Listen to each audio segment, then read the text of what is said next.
wah orang pada bilang goblok tuh. Gua buktiin lu, gua bisa jadi dokter. Nah, saya bilang yang dokter, kan yang susah gitu kan, jadi dokter. Saya pasti bisa masuk dokter. Nah, itu salah satu alasan.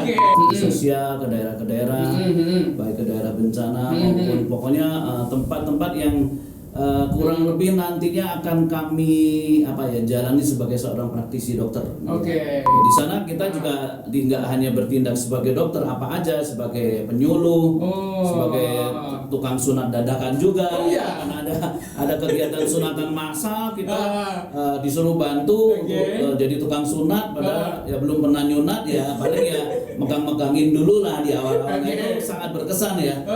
Pada saat terjadi tsunami itu saya memang dikirim ke sana cukup lama, 3 bulan dari sebuah NGO untuk membantu pasien dan juga recovery. Sepanjang jalan di Banda Aceh ketika kami jalan dari mes ke tempat kita kerja, misalnya tempat kliniknya, itu sangat biasa kita ketemu mayat di pinggir jalan yang udah membusuk dan bau busuk ya, suasana itu sangat horor banget deh. Jadi gelap, nggak ada listrik, nggak ada air, bau busuk, nggak ada makanan, mencekam banget deh, bener-bener kayak apa ya, kalau sekarang nonton film-film zombie gitu ya kayak begitulah.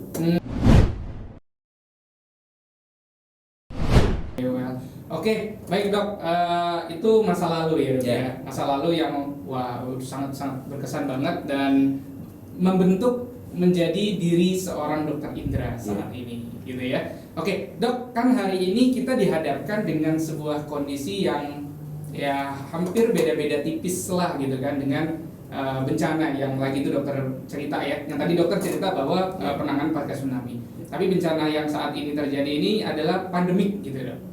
Ya, pandemik COVID-19 yang mungkin dari tahun 2020 kemarin ya, sudah satu tahun lebih ya kita berada di dalam kondisi saat ini yang benar-benar banyak banget merubah kehidupan dan tatanan kehidupan. Gitu ya. Gimana tanggapan dokter nih tentang pandemik COVID-19 yang hari ini banyak terpapar dan banyak yang menjadi korban jiwa juga? Ya, kalau pandangan saya ini sesuatu yang nggak bisa disepelekan ya. Kalau kita dengar saat ini kan banyak sekali ini cuma teori konspirasi, ini hanya permainan politik dan sebagainya. Tetapi ke kondisi real kita melihat orang-orang meninggal, orang-orang bahkan mungkin orang-orang dekat kita ya, gitu. Dan ini tidak terjadi di Indonesia saja, ini terjadi di seluruh dunia. Jadi ini bencana, tapi bencana yang mendunia. Makanya disebut pandemik, bukan bencana lokal. Kalau tsunami, sehebat-hebatnya tsunami dia istilahnya bencana lokal, hanya di Aceh. Tapi ini seluruh dunia mengalami, sehingga merubah tatanan juga. Merubah tatanan, gaya hidup, perilaku, pola pikir, semuanya berubah. Bahkan bisnis dan ekonomi juga. Ya tentunya ya kita nggak bisa main-main ya. Kalau kita main-main ya kita melihat di India yang barusan terjadi itu bukan gelombang pandemik, itu tsunami pandemik. Terjadi ribuan orang meninggal dalam satu hari karena mereka menganggap remeh dan enteng. Itu merasa udah divaksinasi, boleh berkumpul seenaknya, dan ternyata kan tidak. Sampai rumah mayat berceceran di jalan, betul. dibakar ala kadarnya, dikremasi ala kadarnya, dan ini jangan sampai terjadi di Indonesia gitu. Kita kan sekarang sedang galak-galaknya vaksinasi. Kalau kita lengah ya nanti kejadian seperti ini. Jadi awareness kita harus tinggi, nggak bisa main-main baik terhadap di dunia, di masyarakat maupun pribadi kita, menjaga kesehatan pribadi kita harus menjadi sebuah prioritas. Memang prioritasnya adalah kesehatan saat ini ya. Kesehatan di atas segalanya deh pokoknya. Anda punya uang bertriliun-triliun nggak punya kesehatan percuma. Buat apa? Nggak bisa ngapa-ngapain. Gitu. Sebagai seorang dokter nih, kan selama pandemi ini tatanan kehidupan jadi berubah ya. Apa yang berbeda dalam diri seorang dokter Indra saat pandemi? Aktivitas apa dok yang jadi berubah gitu? Ya aktivitasnya pasti kita artinya membatasi ini serba salahnya sebagai seorang dokter, dilema sebagai seorang dokter. Semua dokter mengalami, yaitu ketika kita harus praktek.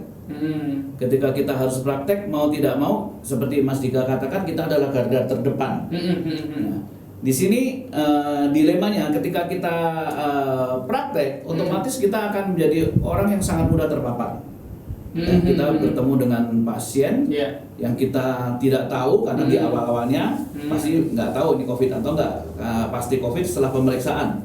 Dalam hal ini PCR baru dipastikan COVID. Dan artinya kita nggak tahu bahwa orang yang berinteraksi dengan kita ini punya COVID atau enggak. Nah, itu salah satu dilema yang paling berat buat kita para tenaga kesehatan. Bukan hanya dokter ya, semua paramedik, perawat. Kita semua harus melaksanakan tugas kita di rumah sakit, kita nggak bisa tolak. Iya. Padahal kita tahu ketika kita melaksanakan tugas di rumah sakit, kita berhadapan dengan maut. Itu dilema juga. Makanya banyak sekali teman-teman dokter, ya saya juga nggak bisa menyalahkan. Akhirnya menutup prakteknya, tidak praktek atau praktek online dan sebagainya. Ya karena taruhannya nyawa. Gitu. Nah itu yang berubah itu lah. Artinya ya kita harus berani memilih sebuah pilihan-pilihan yang tidak mudah. Dan memang dilema banget ya. Sangat dilematis. Antara tugas, ya, dan kemudian ya keamanan diri kita pribadi, keselamatan kita. Kita ada apa-apa pasti keluarga kita juga akan kena imbasnya. Gitu. Benar banget. Apalagi kan hari ini banyak sekali yang masih beranggapan ya dok ya, kalau COVID ini cuman konspirasi. Ya wah nggak mungkin deh kamu kena COVID gitu. Ngeremehin lah. Meremehkan. Dan memang rata-rata yang memiliki pendapat seperti itu dok, yang memang di circle-nya itu atau kehidupan kesehariannya ya, entah keluarga atau teman-temannya itu yang belum kena gitu. Tapi kalau sudah ada yang kena, apakah anggota keluarga, apakah teman-temannya, itu biasanya baru sadar tuh. Dan memang banyak sekali di luaran sana, seperti saya punya teman yang awalnya tuh bilangnya nggak percaya lah, saya kayak ginian, wah kalau mau kena flu kita mah udah biasa gitu kan, sama aja kayak kena flu gitu. Ya banyak lah penyebab-penyebab yang mereka punya pikiran seperti itu, salah satunya sosial media gitu dong. Ya akhirnya sampai suatu kondisi salah satu anggota keluarganya kena, akhirnya dia baru percaya. Masuk sih kita harus sampai anggota keluarga kita kena dulu ya, baru percaya sama hal seperti ini. Dan memang ini kondisinya ada dan nyata gitu ya. Bukan hanya anggota keluarganya, dirinya sendiri kena. Kan kita tahu di berita ada aktivis anti masker. Yang galak teriak sana sini, kampanye sana sini bahwa nggak perlu pakai masker, kenapa bla bla bla bla. Akhirnya dia sendiri kena. Kondisinya juga gawat gitu. Saya nggak tahu hari ini masih hidup atau enggak. Nah itu yang artinya ketika kita meremehkan ya, kita tidak mempunyai sebuah pengetahuan yang cukup, kemudian kita koar-koar, itu taruhannya bukan diri sendiri, orang lain akan jadi korban. Jadi kita mesti hati-hati dengan statement-statement yang kita keluarkan gitu loh. Artinya kalau kita nggak tahu ya jangan sok tahu. Betul. Nanti itu ya kalau kita yang susah ya oke, tapi kalau orang lain susah. Iya. Dan memang intinya itu harus banyak dapat referensi aja sih, gitu ya. Memang kadang-kadang yang punya pendapat atau pemikiran negatif seperti itu ya, yang referensinya itu kayaknya sedikit banget. Dan harus rajin-rajin cross check ya. Kalau kita lihat saat ini banyaklah berita-berita yang digoreng, hoax ini digoreng, dipolitisir untuk kepentingan orang-orang kelompok tertentu. Kita harus hati-hati mensikapi, jangan main percaya aja. Gitu. Yang semua yang dibelas di sosial media itu harus dicermati. Dan kita sendiri juga harus hati-hati, jangan sembarangan ngeblas, men-share sesuatu yang sifatnya masih hoax gitu loh, belum pasti itu. Jadi mesti tabayun. Terutama yang berkaitan dengan pandemi COVID ini ya. Iya betul, karena memang banyak banget beredar di luaran sana ya dok ya, hoax yang nggak karuan lah gitu. Iya. Dan itu mempengaruhi persepsi masyarakat dan keputusan mereka. Akhirnya ketika mereka mendapatkan sebuah informasi yang salah, punya persepsi salah, memutuskan salah, akhirnya kena bencana. Iya betul banget. Ketularan meninggal itu jadi masalah itu. Dan juga banyak juga yang punya rasa ketakutan ini jadi over, jadi berlebihan gitu dok. Ya paranoid lah. Jadi paranoid banget. Sampai lagi itu saya pernah ada kenalan ya, teman saya yang itu rasa paranoidnya lumayan tinggi dok. Jadi ceritanya dia punya tetangganya itu terpapar COVID-19, statusnya OTG, orang tanpa gejala, dan perawatannya di rumah. Isolasi mandiri ya. Isolasi mandiri. Sampai rasa paranoidnya tuh nggak apa dok? Lewat depan rumahnya aja takut. Iya, sudah tidak rasional lagi. Nah itu dia. Jadi saya beranggapan mosok sih kalau lewat depan rumahnya virusnya bisa ketok-ketok pintu terus keluar, terus terpapar tuh orang yang lewat. Nah, paranoid ini terjadi karena kurang pengetahuan, kurang informasi, kurang pengetahuan, sehingga informasi yang secuil hanya diterjemahkan salah, ya hanya paranoid tadi. Tapi memang baiknya gimana sih dok kita menyikapi pandemi COVID-19 ini, bijaknya tuh seperti apa kita menanggapinya dok? Saran saya cuma satu, ya taat dengan apa yang disampaikan oleh pemerintah. Protokol kesehatan sudah pasti, ya. Dan program-program yang disampaikan oleh pemerintah. Saya percaya pemerintah membuat sebuah program tidak main-main. Kalaupun tidak sempurna, kalau tidak 100% oke, ya wajar lah. Orang COVID virus itu kan baru ditemukan, terapi baru ditemukan, virus baru ditemukan, semuanya serba baru. Tentunya ada yang namanya kekurangan, ketidaksempurnaan gitu. Tapi pasti yang dilakukan pemerintah itu sudah melalui sebuah kajian. Kajian yang sesuai dengan kaidah ilmu yang ada. Jadi nggak main-main, nggak asal-asalan. Ya itu taatin dulu gitu loh. Kalau masa kita mau taat sama berita hoax? Nah, berita dari ini, dari itu, kontroversi. Hanya tadi seperti Mas Jika katakan, kita hidupnya paranoid dan bingung mau ngapain. Sini salah, situ salah. Akhirnya kena COVID mati. Padahal rasa takut yang berlebihan itu justru yang ngebuat sistem imun kita justru jadi lebih down ya dok ya. Betul. Dok, kan berarti dalam proses penyembuhan atau terapi orang-orang yang kena COVID ini dok ya, kan banyak beredar di luar sana, bukan hanya fisiknya saja yang disembuhkan, tapi psikisnya dulu yang disembuhkan. Dalam arti kalau orang udah kena nih, pikirannya dulu disehatin. Karena ketika pikirannya semrawut, terus dia sadar positif COVID, terus akhirnya dia jadi bingung gitu kan, jadi cemas, jadi rasa takutnya berlebihan. Justru itu akan membuat kondisi kesehatan dia jadi lama membaiknya. Nah, menurut dokter nih, seberapa besar sih pengaruh ya dok ya, mindset atau pola pikir kita terhadap proses penyembuhan COVID-19 itu sendiri? Ya, baik. Mindset ini sangat penting sekali ya. Bahkan saya bilang ini kunci dari kesembuhan. Ketika seseorang mempunyai mindset yang benar, ya mindset yang benar tentunya dari sebuah informasi yang benar, ya menjadi sebuah mindset. Nah, ini akan menjadi sebuah perilaku. Perilaku dia, tindakan dia ketika dia kena COVID harus bagaimana. Itu sangat dipengaruhi oleh mindset dia. Dan tindakan akan menentukan bagaimana prognosis kesembuhan dia. Dia bisa sembuh atau malah mati atau malah bagaimana. Nah, itu penting sekali. Karena mindset yang salah bisa membuat pertama pilihan-pilihan dia tindakannya salah. Dan kemudian dia akan jatuh yang tadi Mas Dika bilang paranoid, cemas berlebihan, tidak perlu, kekhawatiran, depresi yang justru akan memperparah kondisi dia, di mana sistem kekebalan tubuhnya malah drop ketika dia tidak tenang, gelisah, ketakutan, cemas dan sebagainya. Jadi ya mindset itu penting sekali, dan mindset itu didapatkan dari informasi yang benar, gitu. Jadi jangan sembarangan main terima informasi dan langsung ya sudah, saya nggak ada harapan dan sebagainya. Putus asa lah.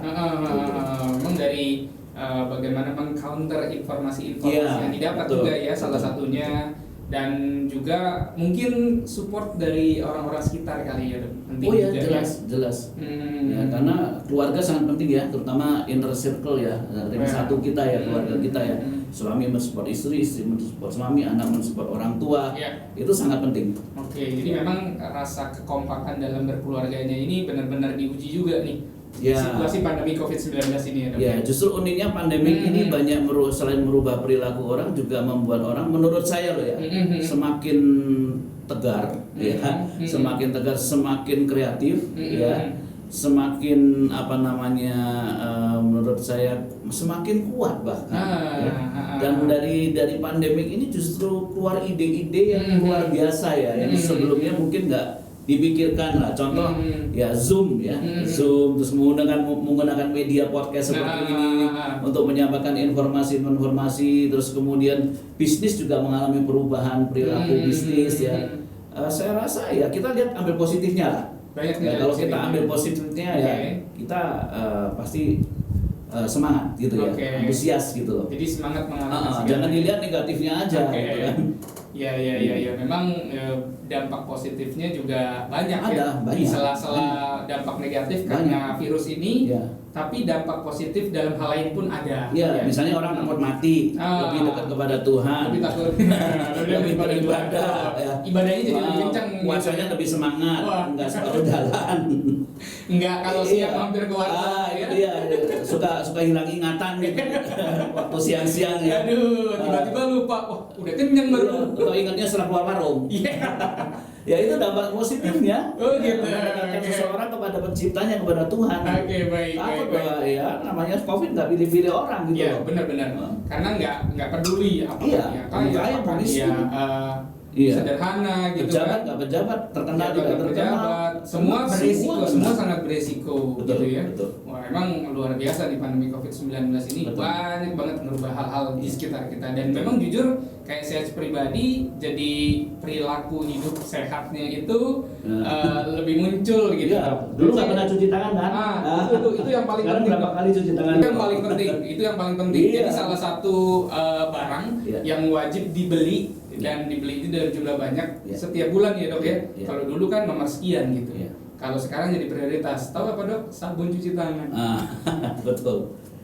Iya, jadi tuh di rumah sampai nyetok sabun cuci tangannya banyak banget karena memang protokol kesehatannya kalau sudah di rumah lebih ketat, gitu. Dan memang ya itu nilai positif yang saya dapatkan. Jadi kayak kehidupan lebih sehatnya itu lebih ada, lebih meningkat dibandingkan sebelum masa pandemi COVID-19 ini.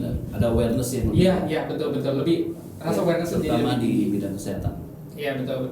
Dok, ini kan yang lagi rame ya, dan memang ini jadi rasa ketakutan juga nih selama pandemi COVID-19 ini. Ya memang kabar positifnya adalah pandemi COVID-19 ini perlahan mulai teratasi dengan adanya vaksinasi yang sudah berjalan. Dokter sudah vaksinasi? Sudah 2 kali. Oh, udah 2 kali. Gimana rasanya dok? Rasanya enak seger. Jadi lebih fresh gitu ya? Iya, sakit lama sih suntik. Tapi dampak setelah itunya? Kalau saya pribadi nggak ngalamin dampak yang terlalu serius ya. Vaksinasi kedua saja mungkin saya agak lemas, ngantuk dan bawaannya lapar. Oh gitu. Emang belum makan sih pagi. Berarti orang yang gara-gara belum makan. Saya kira emang ini dampak umum gitu. Kalau dampak umumnya, wah ini kabar gembira buat orang-orang yang tidak doyan makan. Ya, jadi kabar gembiranya Anda menjadi doyan makan gitu kan. Saya lapar, belum makan mas. Oh karena belum makan. Oke, tapi memang positifnya adalah ketika vaksinasi ini sudah mulai merata, herd immunity berjalan, minimal ya dok ya, regulasi-regulasi dari pemerintah akan lebih longgar gitu. Ya. Pembatasan-pembatasan jadi lebih longgar gitu ya. Iya. Yang diharapkan karena kekebalan umum massal. Betul.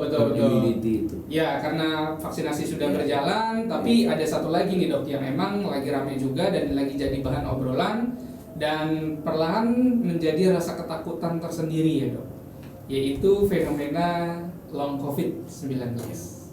Memang saat ini menjadi sebuah trending topik ya, long COVID ini terutama di kalangan praktisi kesehatan, dokter, yaitu gejala berkelanjutan. Jadi namanya kan long COVID, ya.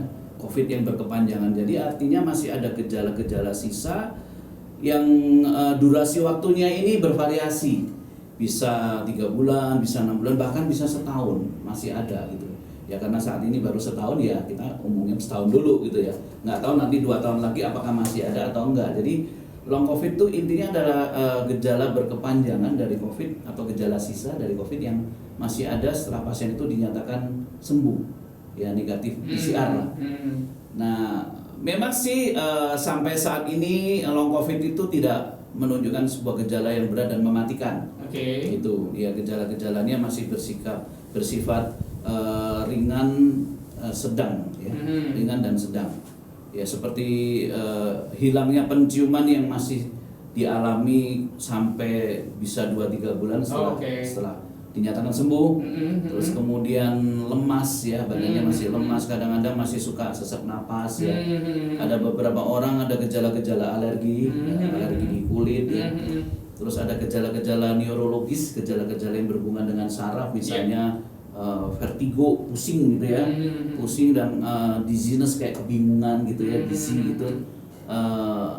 Itu sampai saat ini ya masih menjadi perbincangan ya. Tapi yang dilaporkan. Yang dilaporkan tidak ada yang sampai mematikan. Ya paling berat itu tadi ya, diare misalnya, terus kemudian hilang penciuman, itu aja sih sampai saat ini.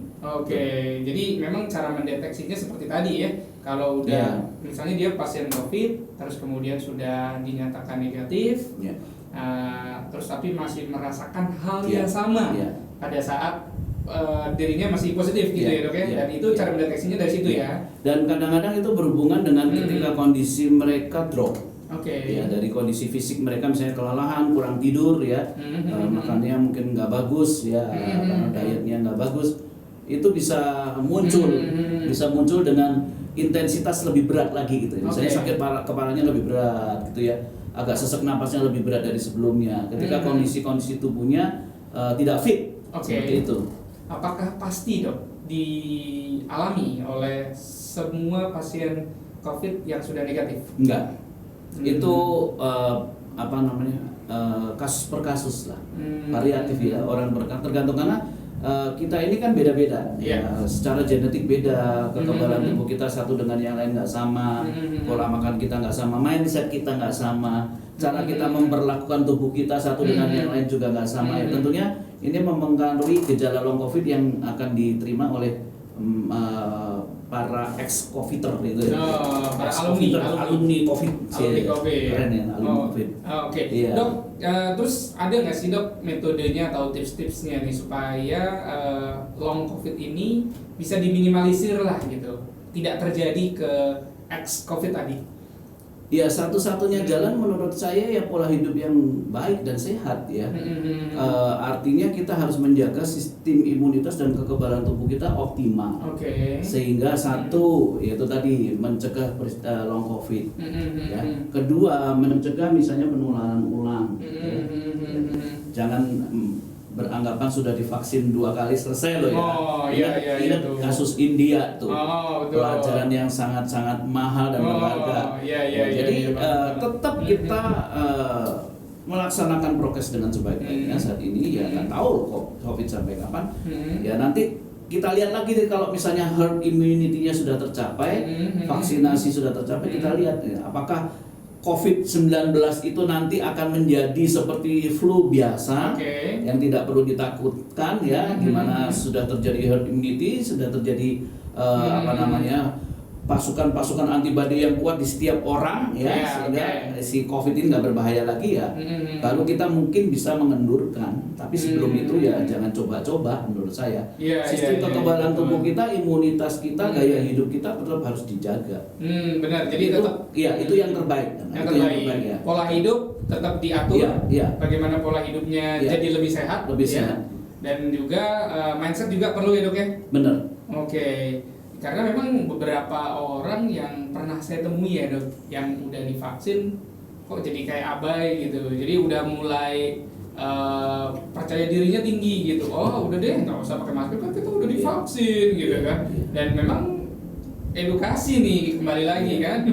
Ya vaksin itu tidak mencegah penularan.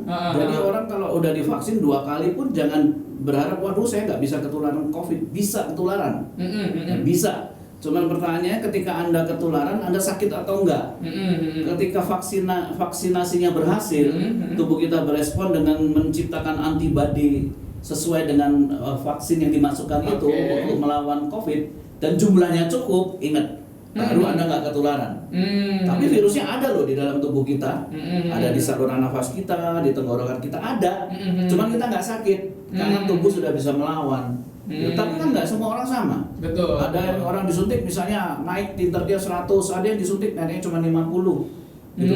Yang 100 apa jaminan pasti selamat? Enggak juga. Gitu. Dia punya 100 misalnya, tapi dia dalam tubuhnya kekurangan vitamin D misalnya, kekurangan glutathione misalnya.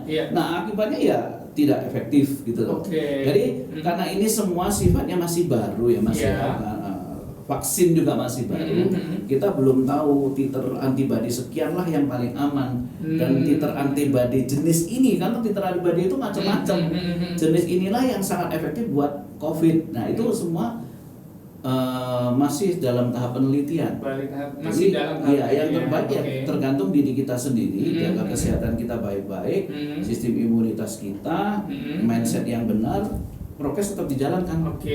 Berarti pola hidup sehat, jalankan prokes ya, dan yang tadi ya pola pikir juga disehatkan gitu ya. Dan apa nih kira-kira perlu ada asupan lain ya dok? Ya, asupan pasti yang berhubungan dengan sistem kekebalan tubuh kita. Ya, saat ini ramai sekali vitamin D, ya vitamin D ramai. Nah, tapi ada satu yang orang lupa, yaitu namanya glutathione. Nah, glutathione itu juga sangat berkepentingan dengan sistem kekebalan tubuh kita.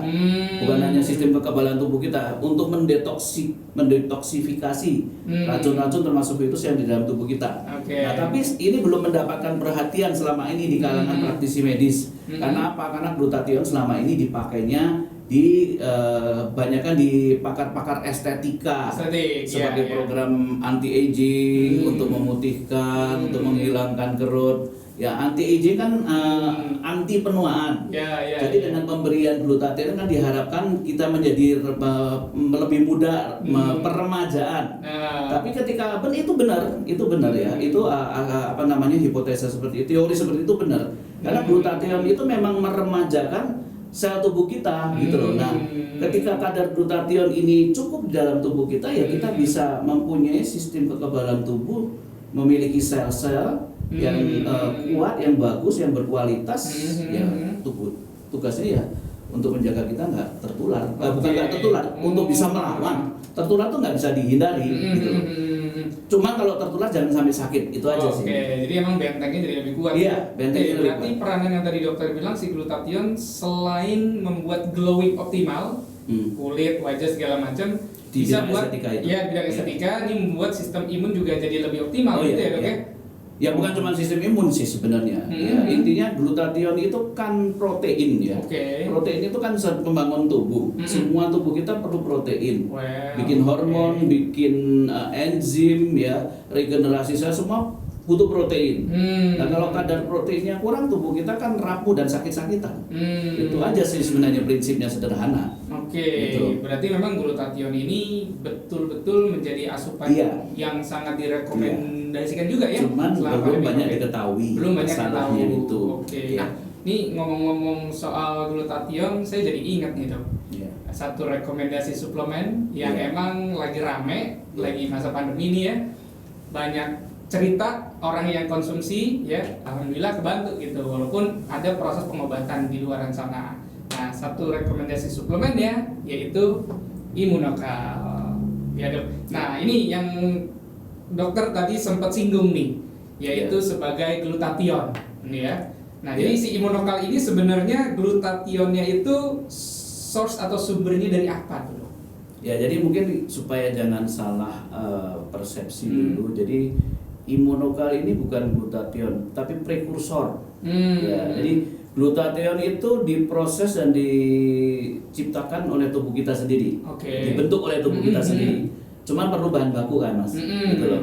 Kita punya jualan ember kan perlu plastik, bahan baku gitu. Pabrik ember nggak ada plastik kan nggak jadi ember, itu kan sama. Jadi glutathione itu perlu bahan baku yang disebut prekursor. Prekursor itu bahan baku. Ya, prekursor itu ada di Immunokal ini. Nah, Immunokal ini diambil dari susu sapi, ya kurang lebih sekitar 5 liter susu. Diambil hanya serum proteinnya saja. Jadi semuanya dibuang lah istilahnya, diekstrak, diambil hanya serum proteinnya saja yang ini mengandung bahan baku utama glutathione yang sangat tinggi. Nah, nanti ketika kita konsumsi bertemu dengan dua bahan lainnya ya, dua peptida lainnya, nanti akan menjadi glutathione di dalam tubuh kita. Itu menarik nih. Berarti ini glutathione-nya ini bukan sekedar glutathione ya, tapi bahan baku. Iya, bahan baku. Karena apa bedanya nih dok antara glutathione sama bahan baku glutathione? Ya, kalau glutathione itu yang kalau kita lihat di luaran dijual glutathione, kapsul glutathione bla bla bla itu ketika masuk di dalam tubuh kita melalui oral, diminum misalnya, itu diproses oleh enzim pencernaan, dipecah oleh enzim pencernaan sehingga rusak gitu loh. Yang terserap atau yang kepake itu sangat-sangat sedikit dan tidak signifikan gitu. Tidak menghasilkan sebuah kekuatan di dalam tubuh kita. Nah, orang kan nggak tahu, pokoknya beli aja di online banyak glutathione, beli glutathione. Tapi masalahnya bisa dipakai dan bermanfaat buat tubuh kita nggak? Karena itu dipecah oleh enzim pencernaan. Kalau Immunokal ini memang bukan glutathione, Immunokal itu hanya bahan baku glutathione dan itu bisa dicerna secara sempurna di dalam tubuh kita. Nah, di dalam tubuh kita ketemu dengan dua temennya tadi yang hanya membentuk glutathione gitu. Jadi glutathione ini oleh kalangan medis dikatakan sebagai human marker disease. Human marker disease itu adalah penanda orang yang sakit. Jadi artinya kalau kadar glutathione itu di dalam tubuh itu rendah ya, itu akan mengakibatkan orang itu mudah sekali sakit. Jadi kita bayangkan dalam situasi pandemik yang kita nggak tahu kawan nggak tahu lawan ya, OTG kan kita nggak tahu, dan kita juga tidak bisa mencegah yang namanya penularan masuknya virus. Ya tentunya kita harus mengandalkan diri kita sendiri, yaitu sistem imunitas tubuh kita cukup kuat sehingga walaupun kita kemasukan virus pun kita nggak sakit gitu Mas. Berarti benar-benar harus dioptimalkan dengan si glutathione tadi ya. Prekursor glutathione. Glutathione. Kalau sudah di dalam tubuh baru menjadi glutathione. Berarti dia cara kerjanya kayak masuk ke dalam tubuh kan bahan baku tuh ya. Jadi di dalam tubuh ini nih yang dibentuk secara alami gitu loh. Cara kerjanya betul ya? Iya. Alami di dalam tubuh dia alami. Beda dengan mineral. Kalau mineral itu kita nggak bisa proses dalam tubuh. Mineral harus dari luar, dari makanan atau dari asupan lah ya. Tapi kalau glutathione itu sebenarnya tubuh kita bisa buat. Cuman bahan bakunya kan nggak cukup. Apalagi dalam kondisi kayak sekarang ini pandemik ya. Ya walaupun kita saat ini nggak sakit, tapi kan kita sebenarnya pasti di antara kita ini ya. Anda kru di sini itu juga pasti ada virus lah dikit-dikit gitu masuk ya. Cuman kenapa nggak sakit karena masih bisa kuat. Tapi lama-lama terus-terusan begitu. Misalnya kita Anda sering begadang aja seminggu 3 kali begadang. Ya lama-lama sakit juga kalau ketularan sama orang COVID gitu kan. Tapi kalau kita bisa membooster diri kita sendiri ya, ya kita bisa cukup tenang lah, nggak paranoid gitu. Jadi minimal ada rasa tenang dan aman gitu tubuh, walaupun ya tetap prokes mesti jalan gitu ya Dok ya? Tetap. Ini aman nggak Dok dikonsumsi oleh semua kalangan, semua usia, semua jenis kelamin ya? Gimana tuh Dok? Cara pakainya nih? Aman ya? Dari mulai bayi sampai nenek-nenek. Gitu? Aman. Ibu hamil, ibu menyusui aman ya. Ingat ini bukan obat, ini adalah makanan tambahan, suplemen ya. Jadi aman, tentunya digunakan dalam dosis yang dianjurkan. Seperti itu. Baik. Wah ini seru banget nih obrolan tentang prekursor glutathione yang mungkin belum banyak orang yang tahu ya Dok ya. Karena orang tahunya so far ya cuman glutathione dan glutathione dihubungkan dengan estetika. Iya betul. Jadi buat membuat wajah jadi lebih cerah ya, jadi lebih muda gitu. Jangan-jangan dokter pernah juga nih perawatan buat wajah gitu. Nggak kuat modalnya Mas. Gitu. Mahal banget ya Dok ya? Iya mahal. Berarti nggak heran ya hasilnya. Glutathione itu mahal. Ada harga yang dikeluarkan. Iya betul. Oke ya. Berarti emang kuncinya selama pandemik atau untuk ngatasin long covid ya Dok ya. Tadi selain kita pola hidup sehat ya, kemudian mindsetnya benar dan juga kita harus mau divaksin juga ya, harus divaksin gitu kan. Harus. Dan yang terakhir bisa dibantu juga dengan asupan. Yaitu kita menjaga tubuh kita sendiri. Membooster tubuh kita sendiri. Dan juga tadi pakai asupan ya. Asupan tambahan yaitu suplemen Immunokal. Satu rekomendasinya. Oke, Dok, terakhir nih Dok ya. Ini saya pengen minta opini atau pendapat dari dokter sendiri ya.